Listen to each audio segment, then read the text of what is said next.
So I'm so glad that we played that video. So Karim, I had the privilege of going to Tunisia. It's a beautiful country when we were launching our office there.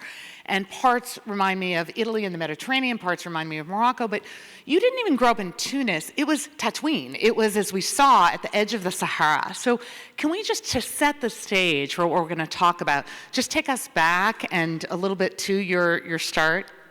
Sure, absolutely. It's a pleasure to be here with you, Linda. Yeah, Tataouine, it's, even in Tunisia, it's like the last city before the desert. But actually, it's quite famous in the US, because later on when I was studying in the US, I would say, I'm from planet Tataouine, Star Wars. Everybody knows about it. And indeed, I grew up like a few kilometers from the Star Wars shooting sites. And George Lucas took the name of Tataouine, the city, into planet Tataouine, the sand planet in Star Wars. So I feel like I had a very privileged education growing up there and going from time to France, also in the French Alps. My mom is from France, and sort of like learning to see the value and have a relative sense of what is different, what is interesting between cultures and countries. Great. Oh, by the way, this says we have like 10 minutes left. No, we're not going to be played off. We have half an hour, so we're just going to, yeah. Okay, we have a lot to get to. But now, okay, so you study applied mathematics at the École Polytechnique in France. You study at NYU. You become an investment banker. So what leads you in like 2013, 2014 to say, okay, I know what I'm going to do. I'm going to leave my investment bank in the US that I've gotten to, and I'm going to start a deep tech company back in Tunisia. Walk us through that thought process. That sounds surprising, right? But in reality, I was always like a big fan of applied mathematics.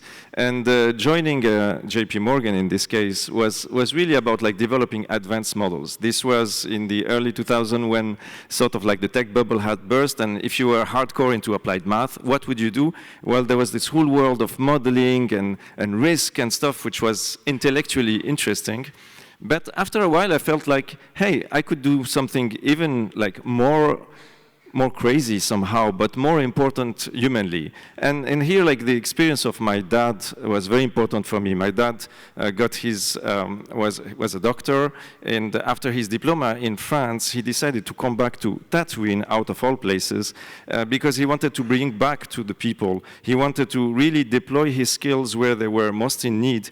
And sort of like this was the inspiration, was like, I wanted to do something that would be important, at least for me. We never expected it to be very big, but we really wanted to do something meaningful. And the notion of helping young talents in Africa, seize opportunities, doing entrepreneurship, that was ultimately irresistible. So I dropped everything and came back to ultimately launch InstaDeep. So we saw a little bit, and I want to dive a little bit into what happened during the pandemic. And one of, I think, the untold stories of the pandemic is, the Pfizer-BioNTech mRNA vaccine that relied on InstaDeep's AI technology was really one of the first two in the world.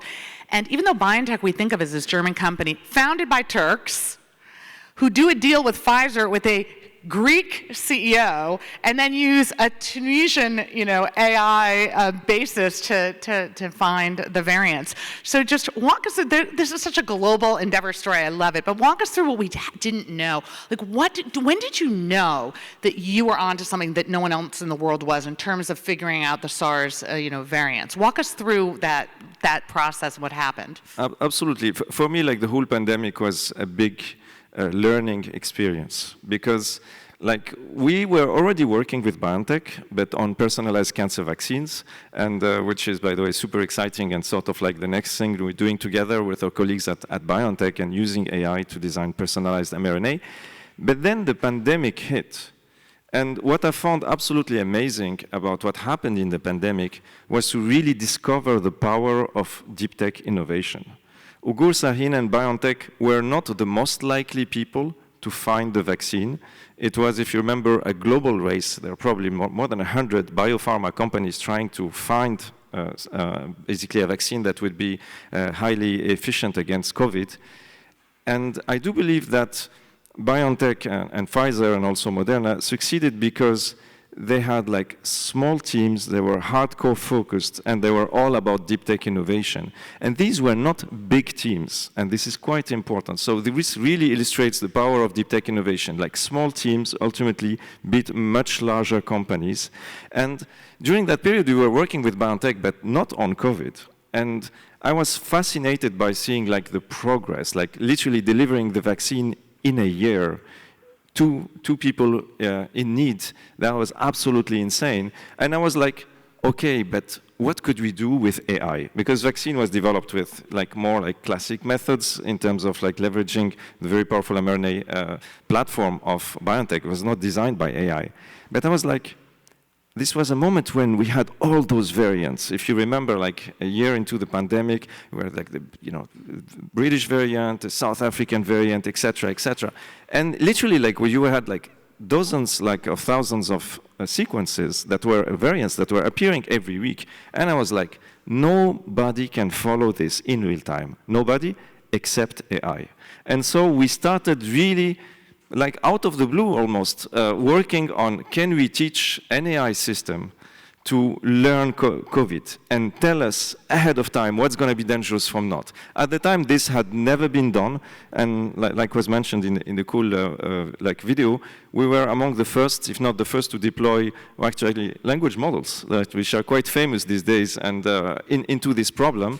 And incredibly, it worked. So we were able to, working with our colleagues at BioNTech who were at the labs, tell them ahead of time, you should test this. This is not important, this one. Initially, like, they were like, is this going to work? We're not sure, so let's test it.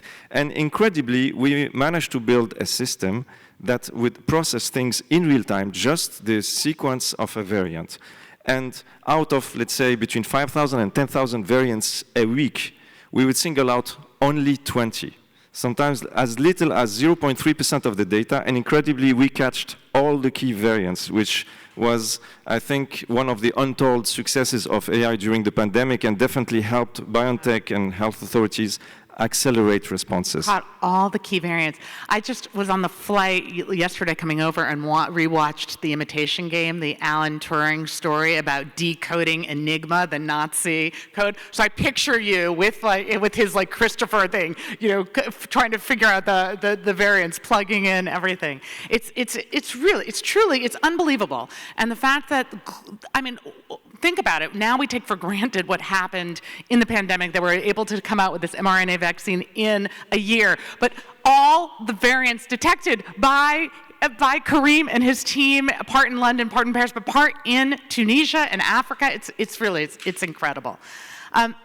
So now let's move to the decision to sell the company, okay? So first of all, $680 million represents, it was a 10x return for everyone in Fund 2. So first of all, thank you for that.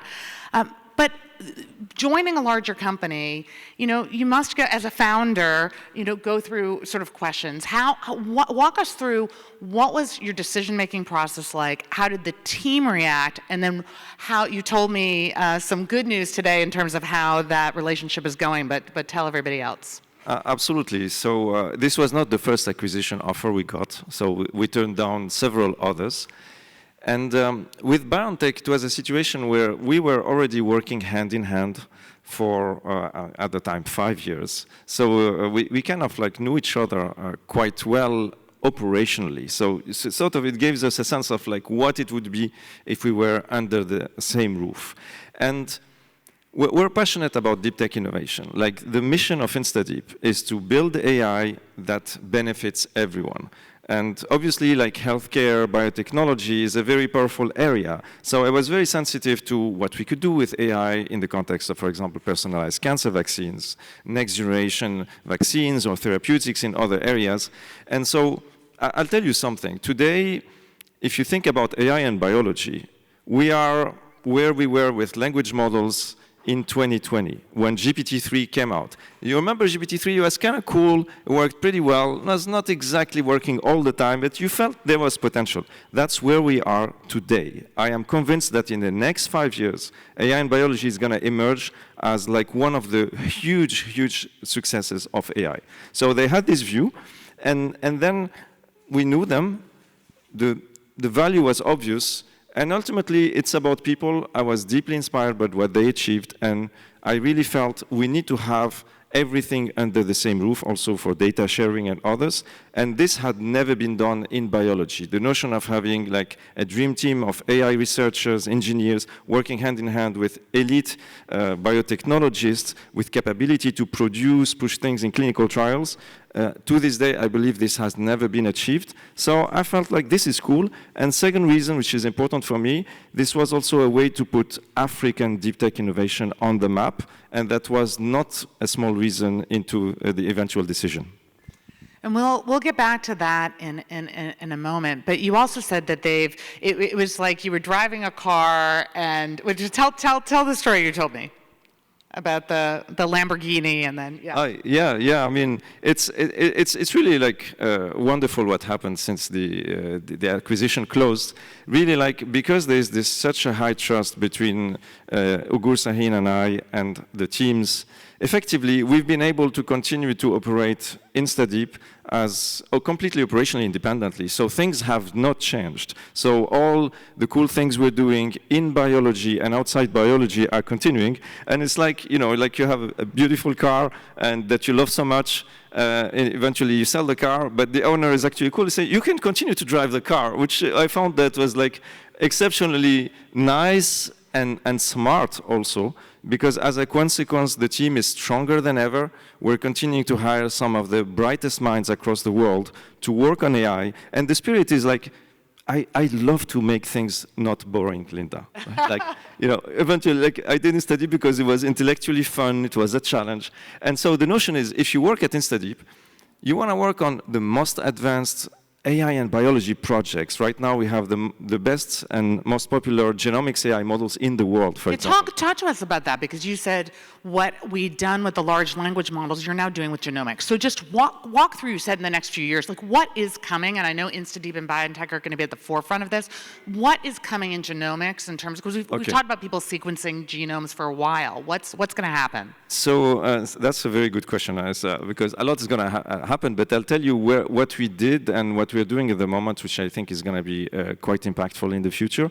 So we've always been at the forefront of language models. And the culture at InstaDeep is always like, can we do stuff that has never been done before? Can it have impact? And so we talked about the story of teaching a language model, SARS-CoV-2. After that, we were like, hey, we know how to do these things.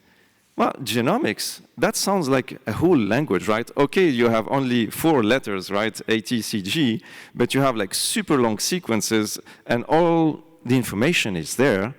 Could we get something going? So we partnered in this case with NVIDIA. They gave us free compute, so thank you, Jensen. And we built up actually the first advanced genomics AI model. And independent benchmarks last year showed that this was actually one of the most powerful models in the world in terms of capability. And it was the most downloaded on Hugging Face in March. So what will we do with this? It's very simple. We'll be able to develop personalized medicine based on your genomic profile and also like what is being expressed at the moment, like transcriptomics. We'll be able to say, okay, we should design this therapeutic or this vaccine this way, just for you. Think about personalized cancer vaccines, for example. And we'll be able to have a much better understanding of your health trajectory than ever before. Incredibly, and I'm telling you, like literally what we got out a few weeks or months ago, we are actually now capable of getting the model to speak to you. So I give you a genomic sequence, and I'm telling you, hey, this is our ChatNT model. Hey, ChatNT, can you tell me what's going on here? Is there this profile or this profile? And the model is answering, yeah, there is this and there is this. And this is like an advanced LLM. You could talk about anything, but in genomics, before it used to be like you have this, you put a sequence, you get a number, you need to be an expert. Most biologists are not experts of machine learning. And now they can just talk to the model. And this is a result we released a couple of months ago. It's a world first. So what's going to happen in the future is you're going to be chatting with the model. It will have advanced capabilities. We will literally be able to explore what is going on in detailed genomics or biological sequence information while doing it in a very natural way for humans. And this is quite exciting. Wow, are they being trained to have good bedside manners? Because not all cancer doctors have that. That would be helpful.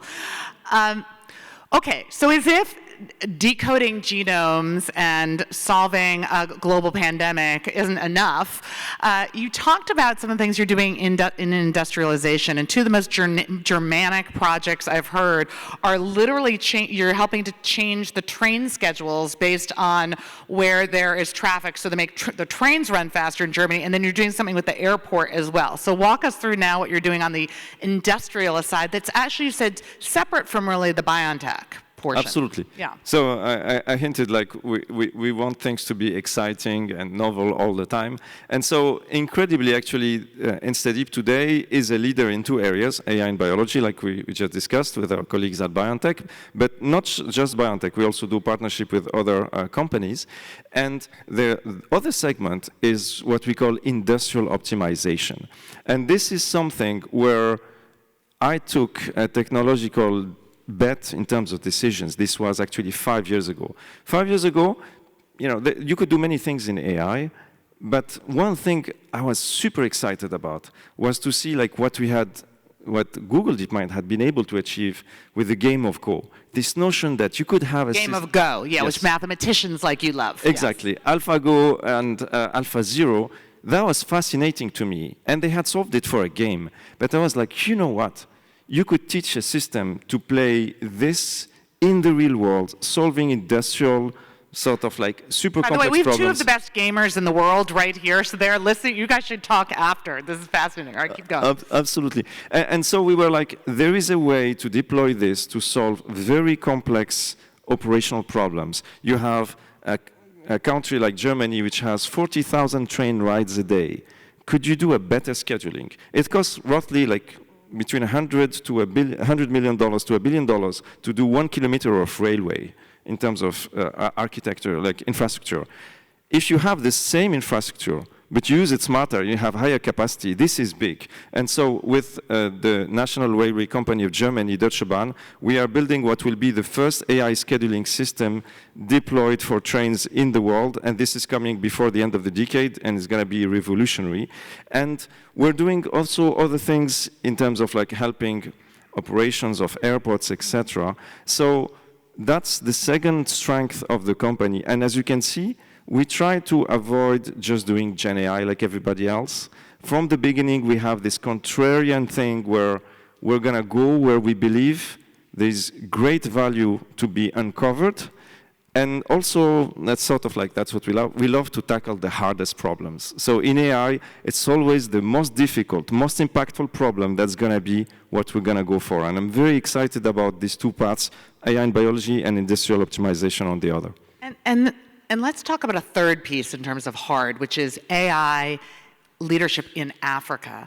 And two things that I'd read that and we spoke of that I thought were really fascinating. One is this idea that one of the projects you've been working on with some of the African countries is looking at where locusts, right, are potentially breeding grounds and sort of protecting, crops and doing so ag tech.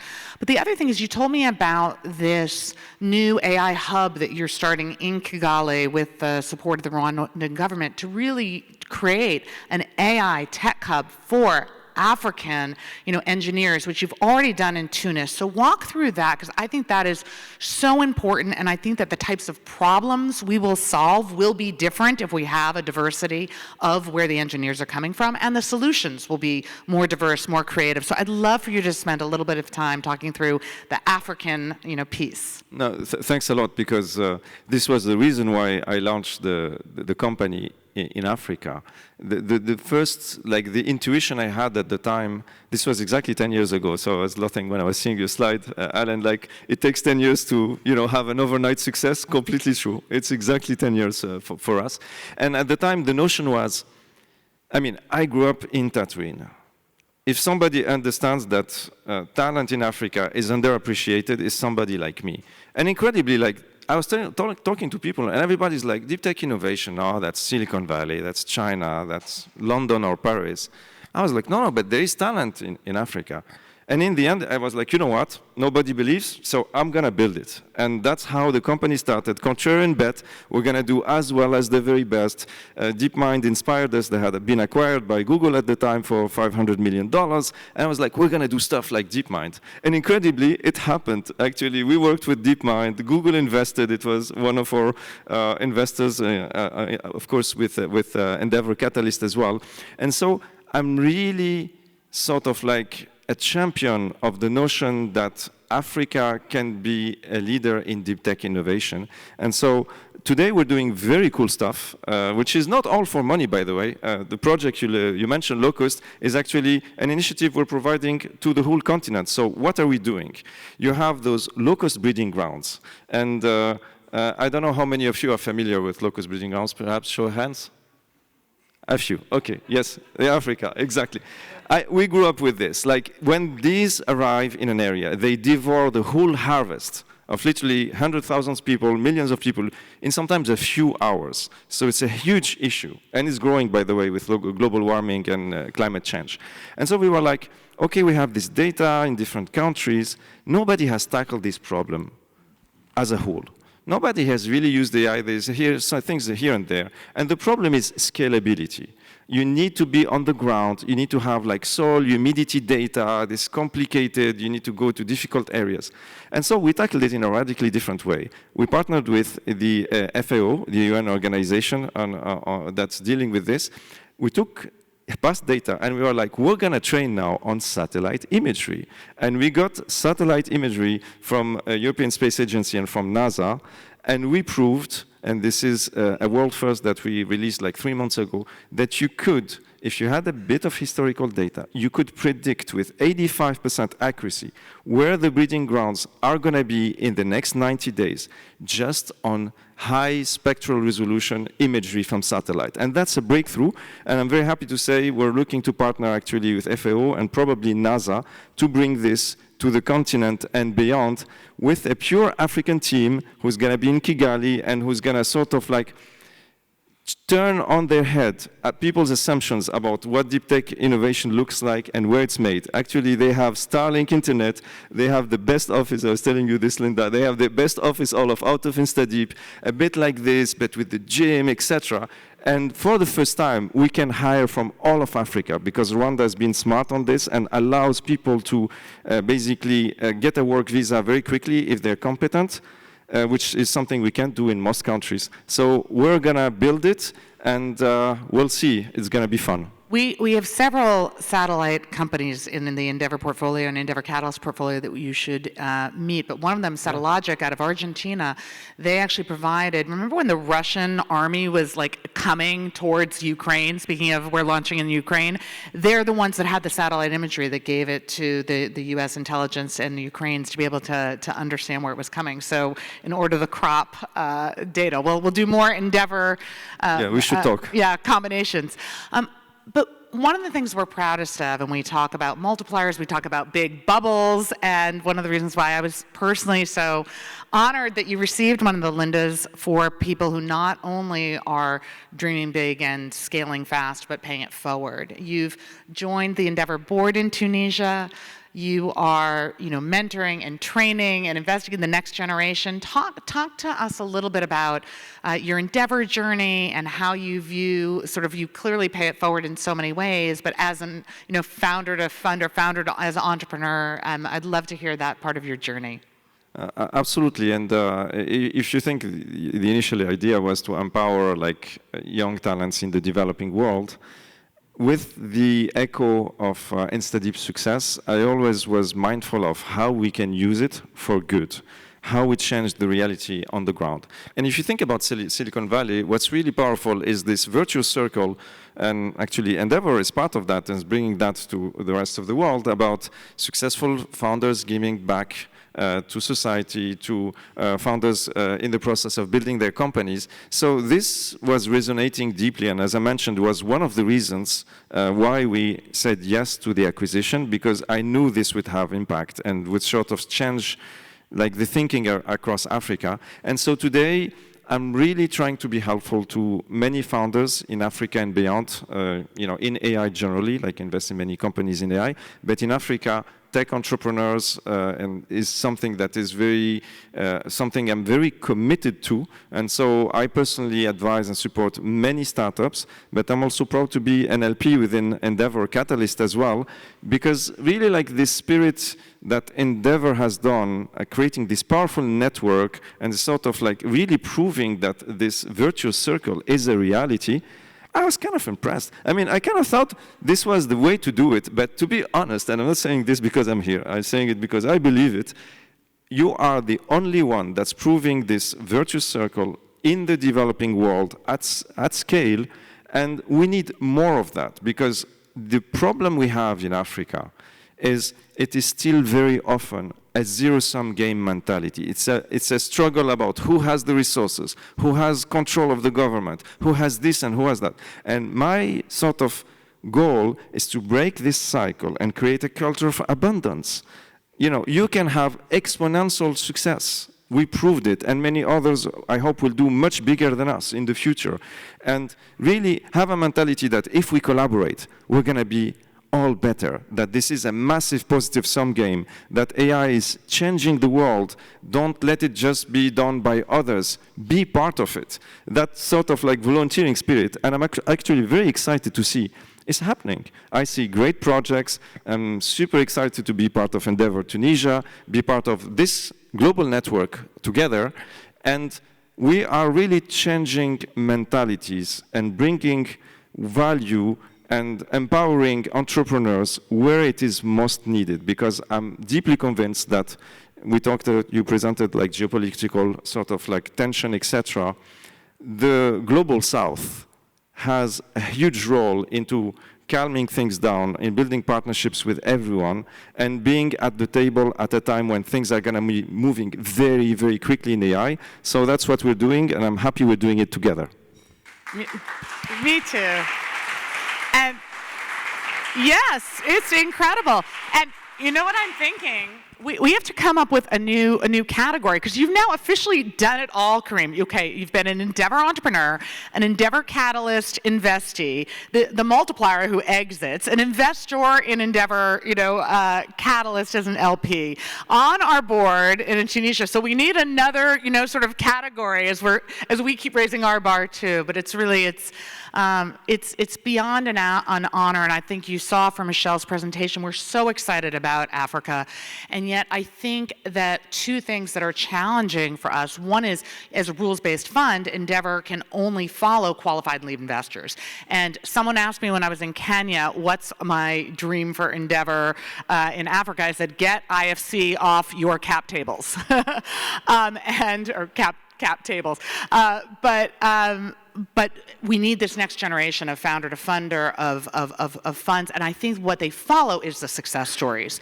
So, I mean, I'd love to hear a personal story. There must be a personal story.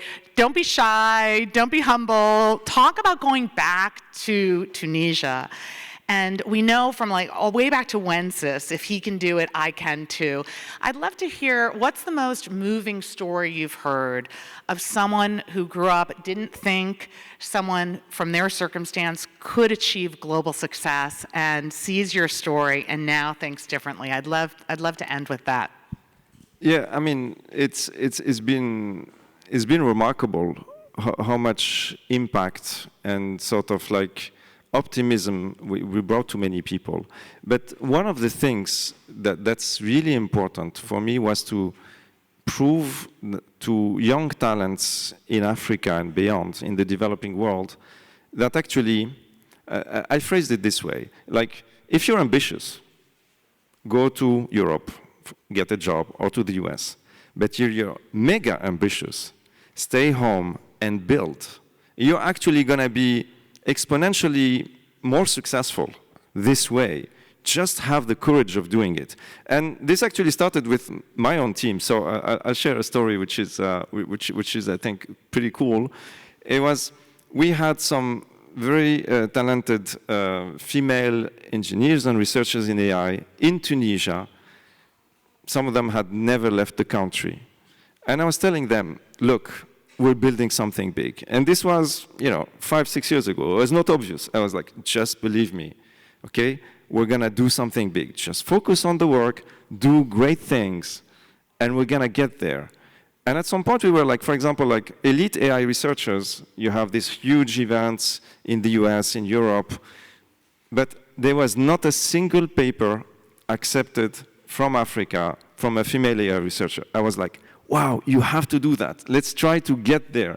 And incredibly, it happened. We made it a documentary, which is From Cape to Carthage. It was the story of bringing, for the first time, a 100% African AI team, researchers from South Africa with their Tunisian colleagues working together, and we sort of documented it as it was going. We were not sure it's going to work. I mean, these are highly competitive AI research conferences.